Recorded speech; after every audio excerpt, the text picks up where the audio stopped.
Okay, this is going to be vertical motion part 1, part 1.0, and we're going to talk about what would happen if you took an object and you propelled it or threw it or sent it off at some angle in some way, shape, or form.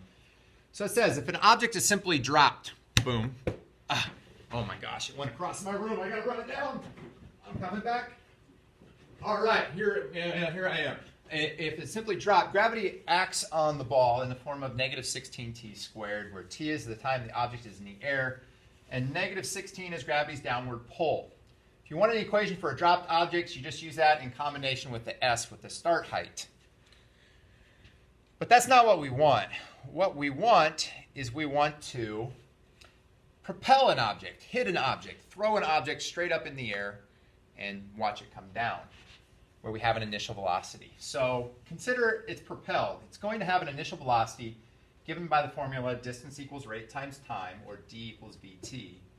And what we do is we take that h equals negative 16t squared plus the start height, and we insert that part of the equation for an object that is propelled vertically. T is the time, s is the start height, v is initial velocity, you'll see it as v sub 0 often, and h is the height at any time. And we can use this model, and it is a quadratic model, which is why we looked at all the quadratic stuff before this. We'll be able to solve this out with some quadratic techniques. But we're going to use this problem to do vertical motion types of things. We'll use this formula, okay? When a baseball player throws a ball straight up in the air, so you got a baseball player, he chucks it straight up in the air. The player's hand is 5 feet above the ground. The player will catch the ball when it is 6 feet from the ground. So you chuck it here and you catch it there. Chuck it here, catch it there. And the player threw the ball with an upwards velocity of 75 feet per second, which is chucking it pretty good. It's got a gun like me. It's got guns. Let's go. All right. What is the height after 2 seconds? All right, let's do this. So first of all, what is the equation that governs it? H is equal to negative 16t squared plus vt plus s is what governs this equation. So after 2 seconds, well, we want to plug in numbers, and we're going to plug in a time of 2. This is pretty easy. So my height is equal to negative 16 times 2 squared, 2 seconds in, plus v is the initial velocity, which is 75 feet per second, times 2 seconds. Not squared, just 2 plus 75 times 2, plus my start height, and my start height for this one is 5 feet. So 5 feet above the ground, so plus player's hand is 5 feet when he launches it and catches it at 6 feet, so 5. And if we run through this equation, you can find out how high it was after 2 seconds. So negative 16, quit out of that. Negative 16, 2 squared is 4, so times 4 plus 75 times 2 plus 5, and I got 91. So what is the height after 2 seconds? The height is 91 feet. Basically what you're finding what is f of 2 if this was f of x. Plug it in. Next part, how long will it take for the ball to reach the glove? So let's draw a little picture here. So here is the dude, okay, and he chucked it and then he caught it. So he chucked it there, it went up, and he caught it there. He chucked it at 5 feet. He caught it at 6 feet, and we want to know how long that path, how long that takes. And we're assuming, again, it goes up and down. Maybe it drifts a little bit sideways, but that's okay. Well, we have this formula that governs it. H is equal to negative 16t squared plus 75t plus my start height of 5. And what we're trying to find out is well, how much t is it if he catches it at 6 feet? I'm going to plug 6 in here. Negative 16t squared plus 75t plus 5. And I got to solve out that equation. And we went through a bunch of ways to solve quadratics equations. First thing I'm going to do is I'm going to set it equal to 0. T squared plus 75t plus, if I minus the 6 over, I get negative 1. Oops. let's just write it the right way. Let's put a -1 in there. Come on, no way. It walked up. Okay, plus 75t minus 1 will work if I minus that 6 over. And what I would do is I would use the poly root finder on my calculator. So hopefully you have the skills to do that. I'm going to do this right now. Do it with me. I'm going to go to the apps. I'm going to go to Polysimul 2 under apps, poly root finder. Order is 2. I'm going to click it on real. I don't really care about imaginary answers there, so I'm going to put it on real instead of a plus bi. I'm going to click next. My first coefficient is -16. My sign is plus 75, and then my last term is -1, so -1. And my app looks like that. Depending on what form you have, depending on what software you have, that might look different, but I'll hit solve. And I got 0.01. I got a time value of 0.0133 and a time value of 4.674 seconds. And it can't be both. And that one doesn't sound reasonable. That one sounds big. It was propelled up pretty fast, so it actually was in the air that long. This is the answer to the question, but my bigger question is, well, what does that represent? Well, we tried to find the height or the time when the ball was 6, so that time is 0.0133. It took 0.0133 seconds for that ball to travel from 5 feet to 6 feet. And then it went up and went down, and it took 4.674 seconds for that whole trip. So 4.674, that's the answer to our problem. Okay, next one. What is the maximum height reached? So again, it was h equals -16t squared plus 75t plus my start height, which was 5. And the max height is this spot right here. We're trying to find out that height. How high up did it go?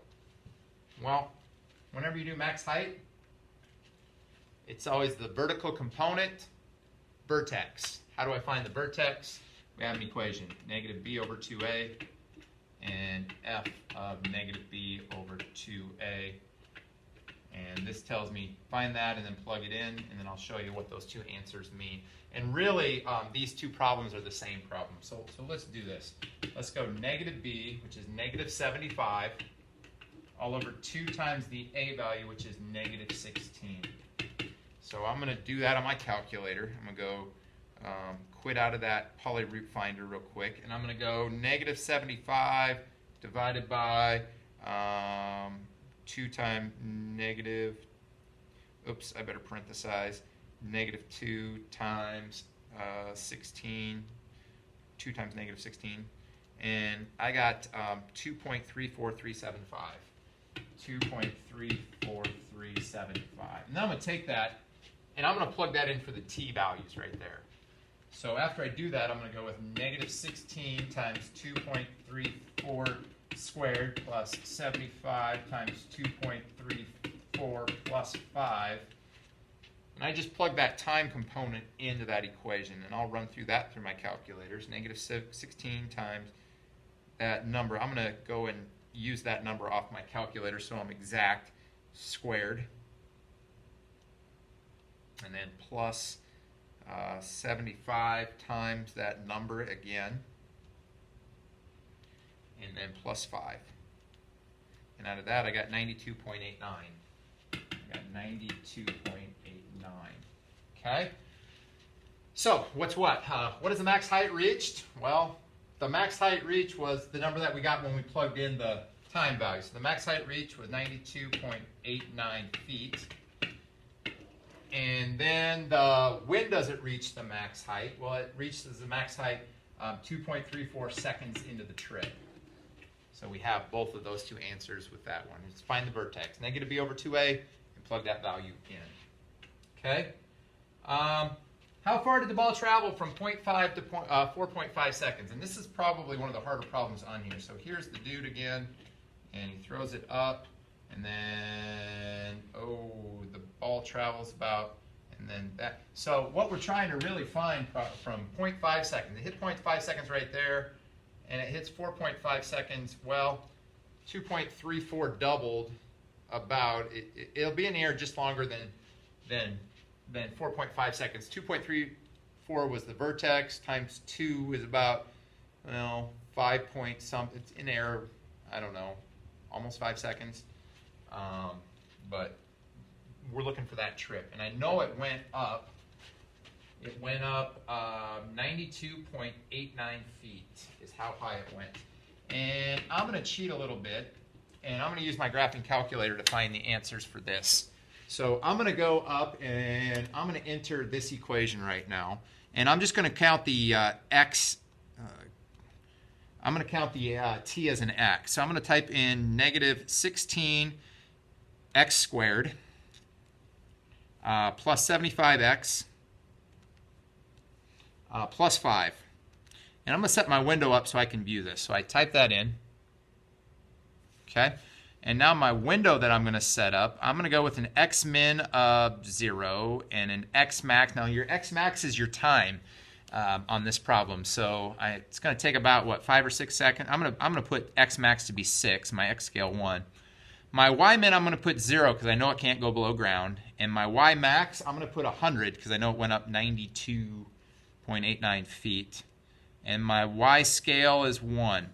And I'm going to hit the graph button, and I got that for the path of the ball. And you notice right over here, it starts a little bit up the x-axis, or a little bit up the y-axis, and that's because it started at 5 feet up. Okay, so here's what I'm going to do now. I'm going to cheat on this problem. I'm going to find out how high it was at 0.5 seconds. So I'm going to trace 0.5, and I got 38.5 right here. 38.5. And I'm going to trace 4.5, and I got 18.5.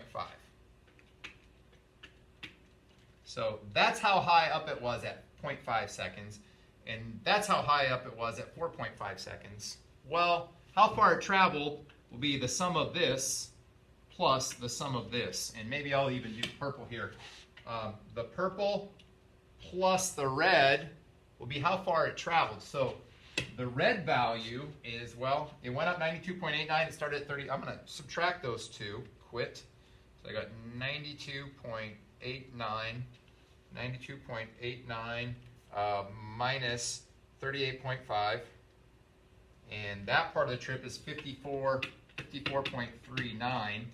And then the purple part of the trip was 92.89 minus 18.5 was 74.39.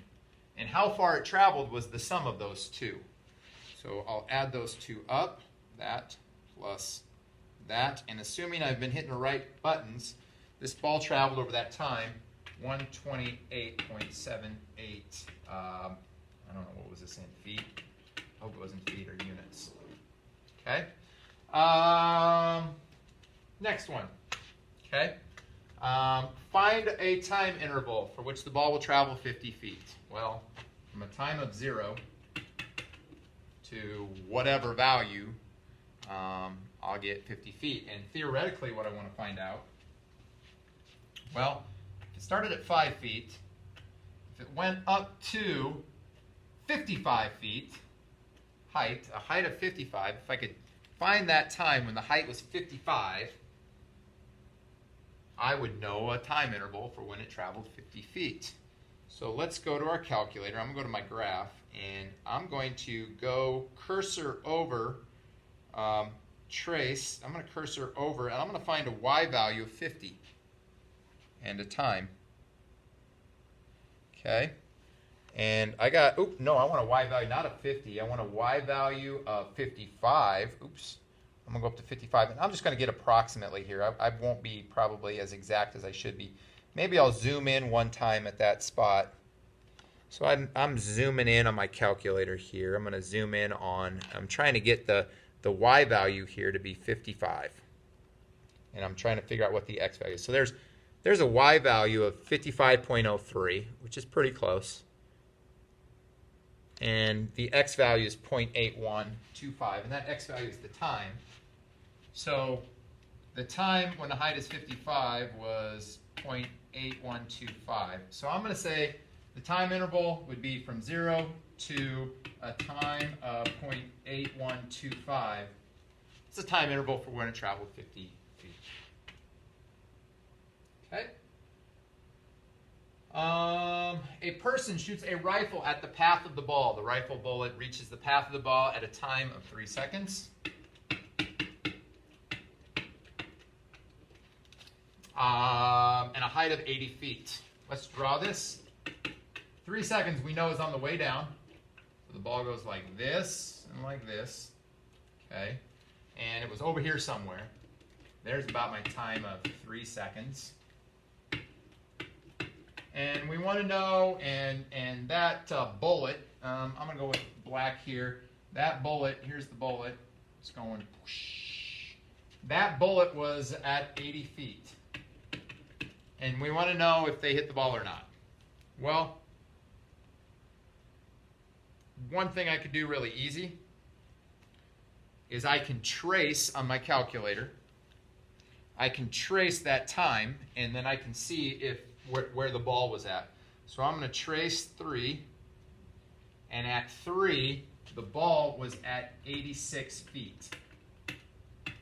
That's the ball at a time of 3 seconds. The bullet was at 80 feet. So we can answer the question, did the shooter shoot too high, too low, or did he strike the ball? He shot too low. And graphing calculators are just great ways of figuring this stuff out if you can trace them. Okay? Now for the fun part. Now the calc. Now the calc. And this is something that'll tell us how fast this ball is going at a certain spot. It says, remember the calculus gives us instantaneous rate of change. We can use the calculus to find the speed of the ball at any time. Our parametric equation was h is equal to negative 16t squared plus the velocity, I think, was 75. Let's make sure I got all of my numbers right. Plus 75t plus 5. So I can go back there. Plus 75t plus 5. And we need a calculus instant rate of change equation. So we're going to apply that derivative formula. Okay? Let's go ahead and do that. For that, f of x plus h minus f of x all over h. And I want the limit as h goes to 0. And this is going to take some work. Okay? But I think we can do it. Let's see if we can set it up.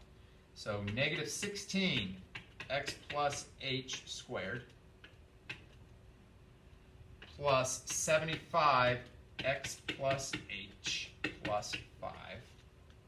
So this first part is if I plug in x plus h into the equation, minus the function. The function is negative 16t squared plus 75. Oh, I have x's. Let's use x's. X's, t, same thing. Minus 16x squared plus 75x plus 5. All that over h. And this one actually isn't too bad. Negative 16 foiled. X squared plus 2xh plus h squared. Plus 75x plus 75h plus 5 plus 16x squared minus 75x minus 5. And before I put it all over h, I'm just going to go ahead and distribute this over. Negative 16x squared minus 32xh minus 16h squared. That's that foiled all over h. And now I can go in and I can whap things out. The 16x squareds went away. The 5s went away. 75x's went away. I'm left with that, and that all over h. All right, let's go clean it up. I get, well, I get negative, minus 16h squared. That should be h squared right there. Typo for me. Sorry about that. So I get negative 32xh minus 16h squared plus 75h all over h. I want the limit as h goes to 0. Okay, now what I can do is I can pull an h out. The limit as h goes to 0 of h out in front, negative 32x minus 16h plus 75. If I pull the h's out of all those, all over h, and I can wipe my h's out, and I can plug my 0 in.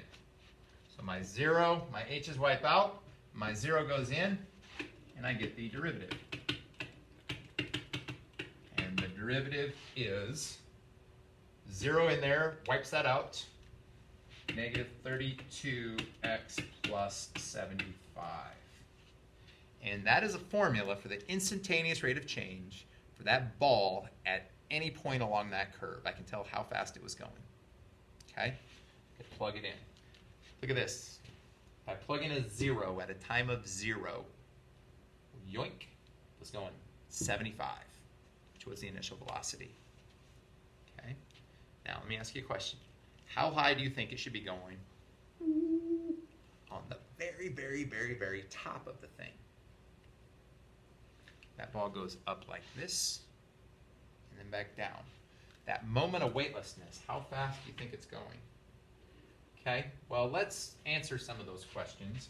I know this is negative 32 t plus 75.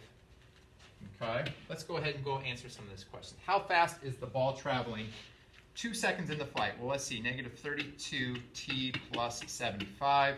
Negative 32 times the t value, which is 2 plus 75. I'll do that. Quit out of that. Negative 32 times 2 plus 75. I got 11. What was this in? This was in feet per second, I think. So 11 feet per second. How fast is the ball traveling 4 seconds in the flight? You know what I'm going to do? I want to switch this up. Okay, we could plug in a 4 and see that. I want to go back over to the ball. I want to figure out where its vertex was. It was at 2.34375. Okay, 2.34375. So let's do the vertex rather. At a time of 2. I might even have that on my calendar. Let me see if I still got it. 2.34375. 2.34375. That ball, here's the dude. That ball was right there at the very top before it came down. How fast do you think it's going at that point, just theoretically? Well, have you been on a space shot? Have you been shot up into the air at Adventureland or at Worlds of Fun? And there was that moment when you're like that sick to your stomach moment at the top of the space shot where you're like completely just hovering there. How fast are you going? Well, I don't really think you're moving at that point. Let's see if the calculus backs that up. So I go negative 32 times 2.34375 plus 75. Go ahead and do that on your calculators. Quit out. So negative 32 times 2.34375 plus 75. Boom. Chicken soup. You were going 0. How fast is the ball traveling? Boom. At the vertex. At the vertex was going 0 feet per second, which is what you would expect. And then here's something cool. How fast is the ball going when it hits the ground? And that was the total trip. I don't know if we found the total trip of this ball. I don't remember if we found out when it hit the ground. That wasn't hitting the ground. That was not hitting the ground. When does it reach its max height? how long will it take for the ball to reach the glove? Let's figure out how fast it was going when it hit the glove, not necessarily the ground. So it hit the glove at 6 feet, and at 6 feet it was 4.674 seconds. So I'm going to go back, I'm going to plug in 4.674 seconds for this problem.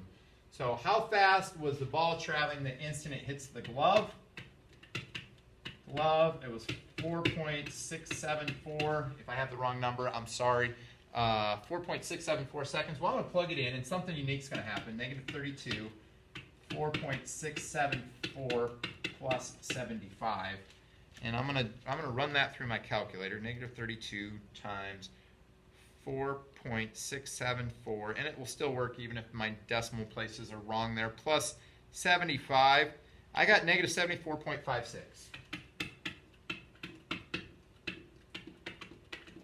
And the interesting thing here is that it's negative, and that fits with what we know about this ball. Look, if I try to draw a tangent line of about 6 feet where that ball hits the glove at, it's going down. The instantaneous rate of change is negative because, man, it's decreasing. It's going down, and we can see that slope of that tangent line fits, and we have it. So really good connections between quadratics and our calculus that we're starting to learn, and just entering the exciting world of advanced math. All right, good work.